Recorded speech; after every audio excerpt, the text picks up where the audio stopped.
રતનજી તથા મિયાજી મહારાજના બંને હજુરી પાર્ષદ, નિર્માની સેવક, જેને વચનામૃતની અંદર મધ્યનું 41મા વચનામૃતમાં આ બંનેને યાદ કર્યા છે કે માન વિનાની ભક્તિ કરતા હોય તો રતનજી ને મિયાજી છે. એ બંનેનો આપણે ટૂંકમાં જીવન જોઈએ.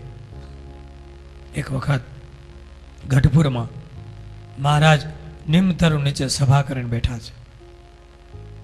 સવારનો સમય છે. એમાં એક યુવાન મુસ્લિમનો સાદો વેશ છે, હજી મૂછનો દોરો ફૂટે છે, કેડે તલવાર છે અને દાદાના દરબારગઢમાં આવે છે. અજાણ્યો આગંતુક આવી પ્રભુને પ્રણામ કરે છે.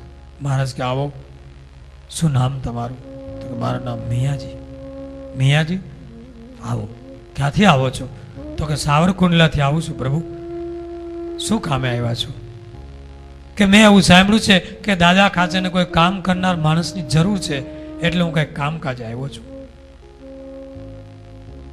ગરીબ છું, ગુજરાત માટે આવ્યો છું.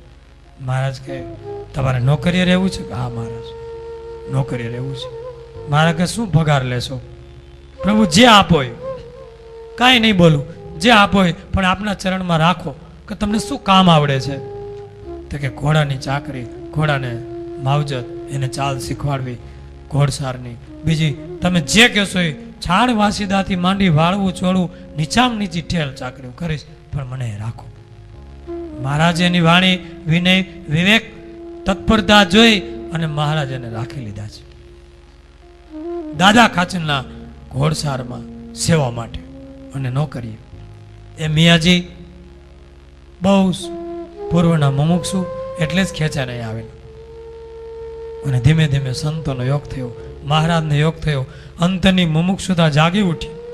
ધીમે ધીમે સંસાર અસાજણાનો વૈરાગ્યના રંગ લાગ્યા અને એકવાર મહારાજની પાસે આવી અને વિનંતી કરી, પ્રભુ હવે મારે સંસારમાં જવું નથી, મને તમે ત્યાગી બનાવો, તમારા ચરણમાં રાખો અને મને તમે દીક્ષા આપો. મહારાજ કે મિયાજી, તમને તમારા સગાવાલા, કુટુંબ, પરિવાર કાંઈ યાદ નથી આવતું? ઘર સાંભળતું નથી? તો કે ના મહારાજ, આપની મૂર્તિના, આપણા સંતોના દર્શન કરી હું ધન્ય બની ગયો છું. મને તો એટલો આનંદ આવે છે કે હવે અહીંથી ક્યાંય જવાનું મન થતું નથી, મારું મન બેસી ગયું છે. મહારાજ ધન્ય છે તમારી મુમુક્ષુતાને, અમે આજે જ તમને પાર્ષદની દીક્ષા આપીશું. પાર્ષદની દીક્ષા આપી, ભગવો વેશ, સફેદ વસ્ત્રો ધારણ કરાવ્યા, માથે મુંડન કરાવ્યું અને મહારાજે પાર્ષદની દીક્ષા આપી. મિયાજી ભગત પાર્ષદ નામ રાખી દીધું હતું એ જ, અને પોતાની સેવામાં રાખ્યા ભગુજીની સાથે અને રતનજીની સાથે કે તમે અમારી સાથે. નીચામ નીચી ટેલ કરે, પાર્ષદ બન્યા મહારાજની સેવામાં. જ્યાં મહારાજ હોય ત્યાં મિયાજી પણ સાથે. મહારાજ માટે બધી જ સેવાઓ, ક્યાંય પણ ગયા હોય, દાંતણ કાપી લાવવા, મહારાજના વસ્ત્રો ધોવા, ખેલા નદીએ જાય અને મહારાજના બધા વસ્ત્રો ધોવે, બધી સેવાઓ કરે, છત્ર ઝાલી રાખે અને ખડે પગે ઉભા રહે મહારાજની બાજુમાં. એ મિયાજી. એકવાર મહારાજ સંઘ લઈ પાર્ષદોની સાથે સાવરકુંડલા પધાર્યા છે. સાવરકુંડલા નાવલી નદીને કિનારે સુંદર વૃક્ષની છાયામાં સભા કરીને બેઠા છે. વાયુ વેગે આખા ગામમાં વાત ફેલાઈ ગઈ કે મનુષ્ય રૂપે ભગવાન આ ધરતી ઉપર ફરી રહ્યા છે અધર્મનો નાશ કરવા, અને સ્વામિનારાયણ પ્રભુ રૂપે આજે આપણા ગામને સીમાડે સભા કરીને બેઠા છે, માટે દર્શન કરી આવી. ગામ આખું મીઠું, નાના મોટા હાવ દર્શન કરવા દોડ્યા છે કે ભાઈ સ્વામિનારાયણ ભગવાન કહેવાય છે એ આવ્યા છે. એટલે બધા દર્શને આવે છે. માણસોની ભીડ જામી છે. એમાં એક વૃદ્ધ ડોશીમાં આંખે નેજવા માંડતા, લાકડીને ટેકે હાલતા હાલતા સભા તરફ આવ્યા. મહારાજે આમ જોયું કે કોઈ વૃદ્ધ ડોશીમાં આવે છે, એટલે મહારાજે આમ શાન કરી હાથની કે સભામાં જરા જગ્યા કરી દેજો અને એ માજીને અહીંયા આવવા દેજો. આવ્યા. આવો માજી આવો. માજી મહારાજની નજીક આવી ગયા. ઓછું ઓછું દેખાય. મહારાજ કે આવો, તમે મિયાજીની માં છો ને? અરે પ્રભુ, તમે મને કેવી રીતે ઓળખી ગયા? મહારાજ કે અમે તો બધાને ઓળખીએ છીએ. હા પ્રભુ, તમને ખુદા કે છે હાચું, તમે તો પરવરદિગાર હાચા. એમ ગઈ અને માં આમ નેજવું માનીને આમ આજુબાજુ જોવા માંડી. મહારાજ કે હું માં જુઓ છો? કે મારા મિયાજી ક્યાં છે? મારો દીકરો મિયો કેટલાય સમયથી મને મળ્યો નથી, મને મૂકીને નોકરી કરવા ગયો છે. અને મેં એવું સાંભળ્યું છે એ દરબારગઢમાં દાદા ખાસે ને ત્યાં નોકરી માર્યો છે. જ્યાં આમ જોતા જોતા જોયું ત્યાં તો મિયાજી પાર્ષદના વેશમાં જોયા. ત્યાં જોઈને માં કે અરે અરે પ્રભુ, આ મારા દીકરાને તમે ફકીર કરી દીધો, મને પૂછ્યું નહીં. અને માની આંખમાંથી આંસુ પડી ગયા. મહારાજ કે માં, તમારા દીકરાની બહુ ઈચ્છા હતી. અરે પ્રભુ, મારી પાસે કોઈ નથી. મારી આજીવિકા, મારો જીવન નિર્વાહ, મારી વૃદ્ધ લાકડી, મારી વૃદ્ધાવસ્થાની લાકડી હતી, એને તમે ફકીર કરી દીધો. મહારાજ હસતા હસતા કે માં, ડોશીમાં, તમારે આજીવિકા નિર્વાહની જરૂર છે કે મિયાજીની જરૂર છે? બોલો. તો કે પ્રભુ, મારે તો આજીવિકા નિર્વાહની જરૂર છે અને મારા દીકરા મિયાજીની જરૂર છે. માને દીકરો વાલો ન હોય પણ પ્રભુ, તમે ખુદા કહેવાવ છો, પરવરદિગાર. તો મારો મિયો ભલે તમારી સેવામાં રહેતો હું રાજી છું, પણ મારી આજીવિકાનું કાંઈ કરી દો તો રાજી ખુશીથી મારા દીકરાને તમારી સેવામાં રાજીથી આપી દઉં. કાંઈ વાંધો નહીં માજી, ચિંતા કરતા નહીં. એક ભક્તને કીધું મહારાજ કે તમે જાઓ અત્યારે ખાંડણીને દસ્તો ઘરેથી લેતા આવો. એટલે ખાંડણીને દસ્તો મંગાવ્યો. લ્યો મહારાજ. મહારાજને આપ્યો. મહારાજે મિયાજીની માને કીધું લ્યો આ ખાંડણીનો દસ્તો. કે મહારાજ આને હું શું કરું? આ તમને આપ્યું, તમારી આજીવિકા જીવન નિર્વાહનો બધો પ્રશ્ન હલ થઈ જાય, પણ આમાં મારે શું કરવું? તો કે હરડા, બેડા અને આંબળા ત્રણેયનું ખાંડીને ચૂર્ણ બનાવી અને પડીક્યું વાળી અને બધાને આપજો. એક એક પૈસે એક એક પડીકી, એક એક પૈસે એક એક પડીકી. કોઈ પણ રોગ હોય બધો રોગ નાબૂદ. બરાબર? પણ મહારાજ, કોઈ પણ રોગ હોય ના એક જ પડીકી? હા, તાવ હોય, માથું હોય, શરદી હોય, બીમારી હોય, સંધિવા, હાંધાની પકડ હોય, એસિડિટી, અલ્સર, બીપી, ચરબી વધી ઘટી, જે કાંઈ હોય, સબ દર્દો કે એક દવા, હૈડા બેડા ને આંબળા, શ્રીજી સંજીવની ઔષધ. ઉપાડો. અને ભાઈ ખાણી દસ્તો આપી દીધો. માજી તો લઈને ગયા ઘેરે અને કરી દીધો ધંધો ચાલુ. હૈડા બેડા ને આંબળા મગાવ્યા, ફાકી ખાંડવા મીંડ્યા, પડીક્યું વાળી અને ગામમાં દેવા મીંડ્યા. ત્યાં તો તરત સારું થઈ જાય.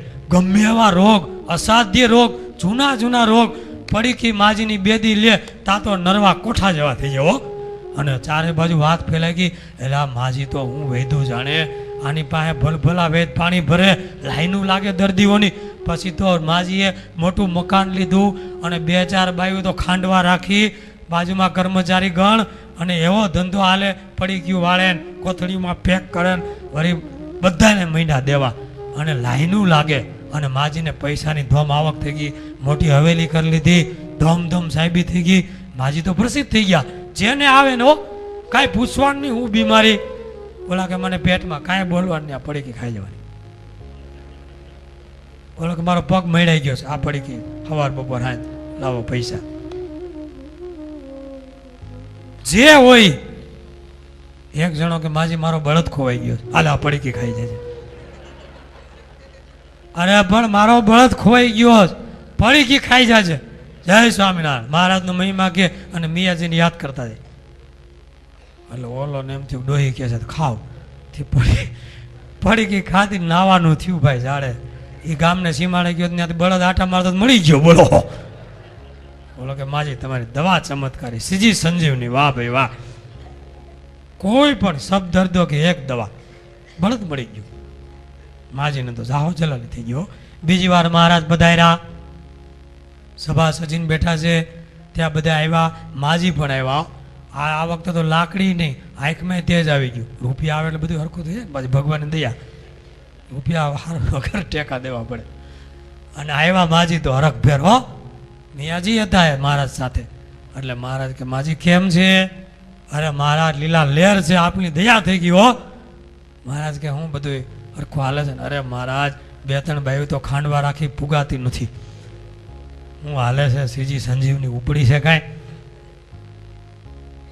અરે કોઈ પણ દર્દ હોય મહારાજ તમારા આશીર્વાદથી બધું સારું થઈ જાય છે. મહારાજ કે હવે તમારે કોઈ વાંધો નહીં આવે. અને જિંદગીના છેલ્લા શ્વાસ, હવે શરીરે કેમ છે તમને મહારાજ? અરે મહારાજ હવે તો ખોડા જેવી શક્તિ આવી ગયો, લાકડીની જરૂર નથી. અને એ ભૂમિ પડી કે લઈ લો કંઈક, બહુ સારું છે. અને આમ આંખે નહોતું દેખાતું, હવે મોતી ભરવું એવી આંખી થઈ ગઈ. મહારાજ કે તમે જીવો ત્યાં સુધી મોતી ભરવશો અને કોઈની સેવા નહીં લેવી પડે, અને અંતકાળે હું તમને તેડવા આવીશ. બસ. વાહ મારા પ્રભુ, વાહ પરવરદિગાર, વાહ મારા ખુદા, મારી મિયાની ભક્તિ અને તમારા આશીર્વાદ, હું તો સુખી થઈ ગઈ. અને મહારાજને આશીર્વાદ આપ્યા અને આ મિયાજી મહારાજની સેવામાં રહી ગયા છે. એવા ને એવા રતનજી, રતનજીને પણ એવા જ મહારાજે અઢળક ઢેડા, અંગરક્ષક, ખડે પગે મહારાજની સેવામાં ભક્તિ, સેવાની પ્રસન્નતા, એવી એની રતનજીને મિયાજીની જોડ કે વચનામૃતમાં બેને યાદ કર્યા છે. લક્ષ્મીવાડીએ કોઈ પાર્ષદો જાય ત્યારે મહારાજે એવો નિયમ કરેલો, જો કે ગઢડાનું મંદિર હાલતું ને ત્યારે મહારાજે નિયમ કરેલો કે કોઈ પણ આવે ઘેલા નદીએથી આવે એટલે 1 પથ્થર ઉપાડતા આવે, ખાલી હાથે નહીં આવવાનું. એટલે પાયામાં પથ્થર પુરાય અને કામ આવે મંદિરના કામમાં, સેવા. અને લક્ષ્મીવાડીએ જાય એટલે દાદાના ખાચરના અમારી માણકી ઘોડી માટે ઘાસના ભારા લેતા આવે. અને ક્યારેક ક્યારેક તો સ્પેશિયલ પાર્ષદોને મહારાજ મોકલે. એમાં ઘાસના ભારા લાવવાના હતા. એમાં રતનજી ને મિયાજી બે ઘાસના ભારા બાંધે, બીજા બધા ઘાસના ભારા બાંધે. એવા મોટા મોટા ભારા લઈ આવે. બધાને મહારાજને રાજી કરવાનું તાન હોય ને, એટલે ઘાસના ભારા આમ નાખે ત્યાં દરબારગઢમાં.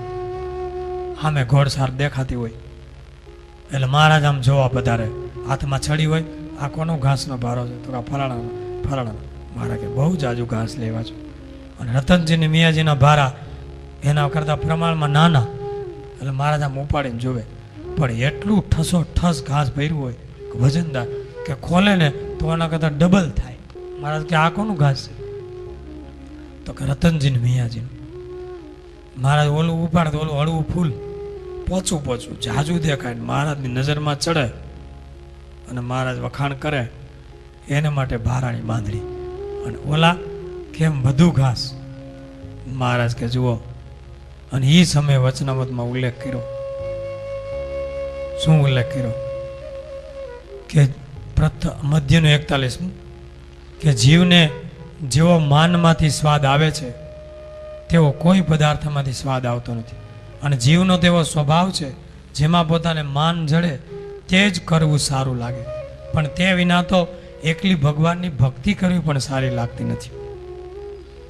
અને જે સાધન કરે છે તે માનને વશ થઈને કરે છે, માટે ભગવાનની પ્રસન્નતાને અર્થે કરવું.